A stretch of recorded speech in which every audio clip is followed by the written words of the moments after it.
Et le citoyen égyptien, c'est là le cœur ou le fondement de cette nouvelle stratégie qui a été adoptée par l'État, par les directives du président Fattah al-Sisi, pour pouvoir soutenir le citoyen égyptien.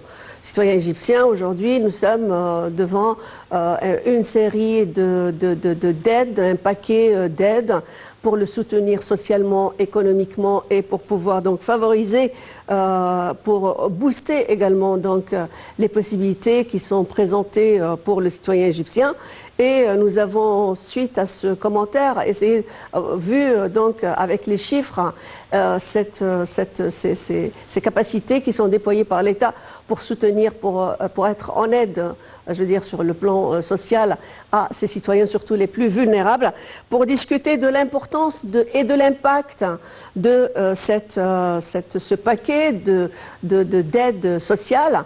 Nous avons le plaisir d'avoir au bout du fil Dr Abdelnasser Taha, qui est un expert en économie. Alors, bonsoir, merci de vous joindre à nous sur NITV International. Bonsoir à vous. Alors, vous avez suivi avec moi le reportage que l'on avait présenté. Il s'agit donc d'un paquet des directives du président Fattah al-Sisi données au Premier ministre Dr Mostafa Madbouli, au gouvernement égyptien, pour soutenir le citoyen égyptien. Parlez-nous en tant qu'expert en économie de la valeur de ce plan et de cette aide qui est fournie aux citoyens. En fait, c'était dans les dernières années que l'État a commencé, surtout sous la direction du président, un programme qui est vraiment très étendu dans toutes les directions de développement, soit de développement urbain, qualité de vie et économique en même temps. Mais on peut dire que l'impact de plusieurs mesures et de plusieurs problèmes qui ont été passés par l'Égypte, a passé par cette période, qui était vraiment très dure comme situation en plan économique. Le développement, ça coûte très cher. L'infrastructure qu'on a créée et les solutions de nos problèmes qui étaient attendus presque frontaliers, maintenant, ça nous coûte très cher. Mais ce qui s'est passé, en fait, la crise ou la pandémie du Covid et ensuite la guerre et la crise économique mondiale entre la Russie et l'Ukraine a ajouté plus d'impact négatif, pas justement sur l'Égypte, mais au monde entier. Je crois qu'aujourd'hui, l'État prend la considération de la possibilité du citoyen égyptien de continuer à être sous pression économique et surtout la catégorie qui dépasse 50% des citoyens égyptiens. L'État a créé plusieurs programmes pour soutenir cette catégorie et pour aider cette catégorie à dépasser positivement les circonstances négatives de la pression économique qui vient partout et qui était, comme on a vu, de plusieurs années, les 4-5 années précédentes. Je crois qu'avec ces mesures, vous avez expliqué en détail, l'État considère bien que le citoyen est l'objectif du développement, que la situation économique des citoyens égyptiens est un but très clair pour le développement. On développe pas des villes et d'infrastructures, on développe le peuple et la qualité de vie du peuple égyptien. Donc je crois que c'est dur pour l'État et c'est dur pour les citoyens, mais il y a une compréhension très positive de la situation et comment protéger les citoyens égyptiens. Alors, docteur Abdelnasser, il y a une série de mesures, entre autres des exonérations, entre autres aussi un travail, je veux dire, un soutien qui est présenté aux sociétés pour qu'elles ne soient pas dans l'obligation de céder certains travaux, je veux dire de ressortir certains de ces travailleurs. Parlez-nous de l'importance du soutien et de la protection justement de ces sociétés, petites sociétés, pour que pour qu'ils puissent dépasser cette question de crise internationale sur le plan économique. L'État, on sait clairement qu'il y a un État vraiment très compliqué, État économique qui est vraiment très très compliqué en Égypte. Et malgré cette situation économique vraiment très dure, que l'État essaie de protéger la majorité du peuple égyptien et des citoyens qui ne peuvent pas continuer à être sous pression pour une longue durée. Et malgré toutes les situations et circonstances économiques, l'État essaye de prendre toutes les mesures pour protéger ce secteur qui, comme j'expliquais, dépasse presque les 50% des citoyens. Malgré qu'on a construit des habitations au milieu des grandes villes et on a amélioré la qualité de vie dans des dizaines de points qui étaient vraiment très sensibles et très dangereux en Égypte, malgré tout ça, il y avait beaucoup de projets de sécurité et aussi de support médical.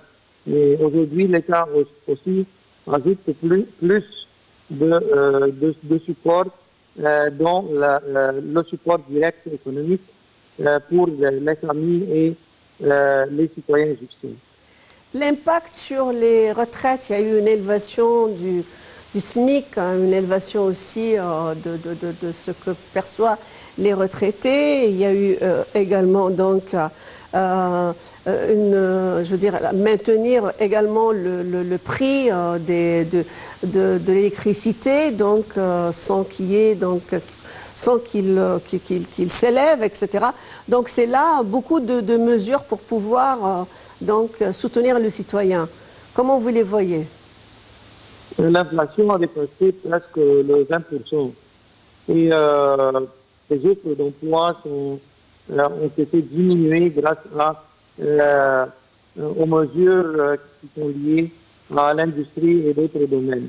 Et l'État essaye de fournir des provisions et des supports financiers directs à cette catégorie. Pour pouvoir dépasser l'inflation qui a, comme je disais, qui dépasse les 20%. Je crois qu'avec ces mesures, il y aura une stabilité. Je crois, comme le Premier ministre a annoncé, je crois, hier, que le taux d'augmentation et d'inflation ne va pas continuer à augmenter dans les prochains mois. Je crois qu'avec cette déclaration aussi, et avec le support économique direct, la situation peut être moins dure et presque convenable à supporter. On ne doit pas oublier que le monde entier a le même problème. Et dans les pays européens, on voit chaque jour que la situation il y a une détérioration de la situation économique en général, et même le peuple en Europe non plus le support que l'État en Égypte donne aux citoyens égyptiens. Oui, alors, docteur Abdel Nasser, également, comme on va abriter la COP27 bientôt, et c'est un événement mondial sur lequel est braqué le regard du monde, et comme dans tous nos programmes, il y a toujours un suivi de ce qui se passe, et comme vous êtes économiste, comment vous valorisez toute cette panoplie de travail, de se convertir, cette conversion, ces politiques de l'État de se convertir au vert, de se convertir à l'énergie propre, à toutes ces prérogatives. Tous les jours, nous assistons à plusieurs prérogatives qui visent à approfondir la croyance en tout ce qui est donc écologiquement correct, le vert qui commence, cette culture. Comment vous voyez donc cette politique égyptienne pour pouvoir embrasser les objectifs justement d'être toujours amis avec bien entendu avec l'écologie, pour contrecarrer les effets néfastes des effets néfastes qui sont donc engendrés par les problématiques climatiques. L'Égypte reçoit aujourd'hui l'événement le plus grand au monde pour être, comme je peux dire aujourd'hui, capitale de l'environnement 2022 et recevoir tous les boîtes d'investissement, les organisations scientifiques et même les hommes d'affaires et les investisseurs. Le domaine de l'environnement et l'investissement dans l'économie verte, je le vois comme une chance très exceptionnelle pour l'Égypte à commencer un plan dans l'industrie et dans cette économie verte. Et je considère aussi que l'Égypte peut jouer le rôle comme portail africain dans l'économie verte.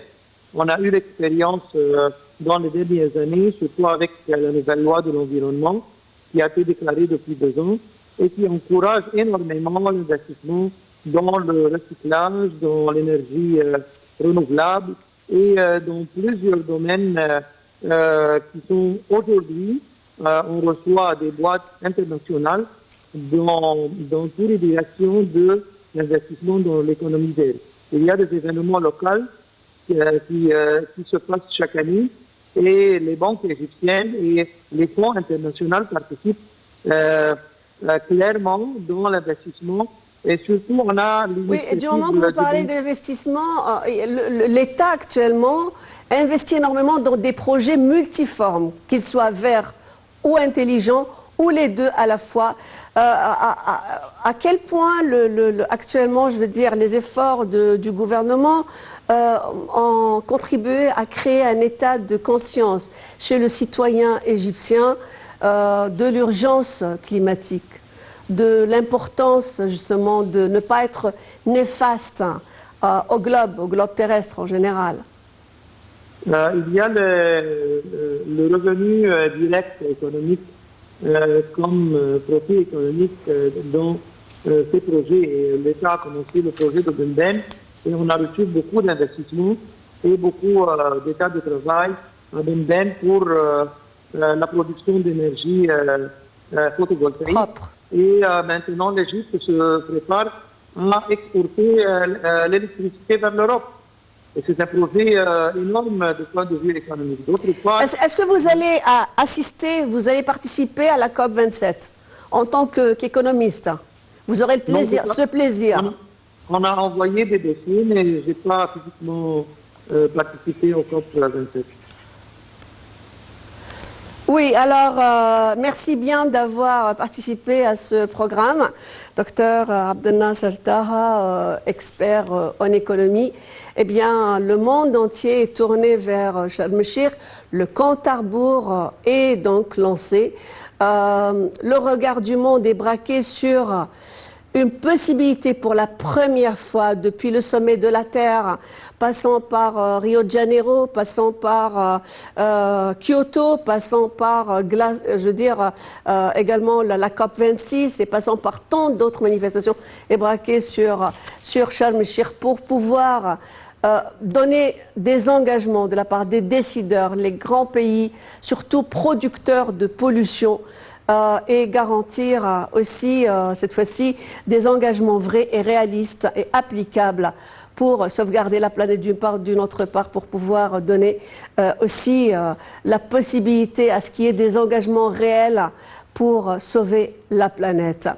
Rendez-vous donc, nous sommes sur la TV internationale en train de suivre, bien entendu, cette grande manifestation avec les plus grands décideurs du monde qui vont être présents, les hôtes de Sharm el-Sheikh. Nous souhaitons donc la réussite à cette COP 27 à la République arabe d'Égypte qui est une pierre angulaire dans l'histoire du monde. Et avec la COP27 et Sharm el-Sheikh, elle va aussi façonner, l'Égypte façonnera, avec le président Fattah al-Sisi, façonnera aussi l'avenir du monde. Merci à vous. L'information continue sur la TV internationale. À la semaine prochaine.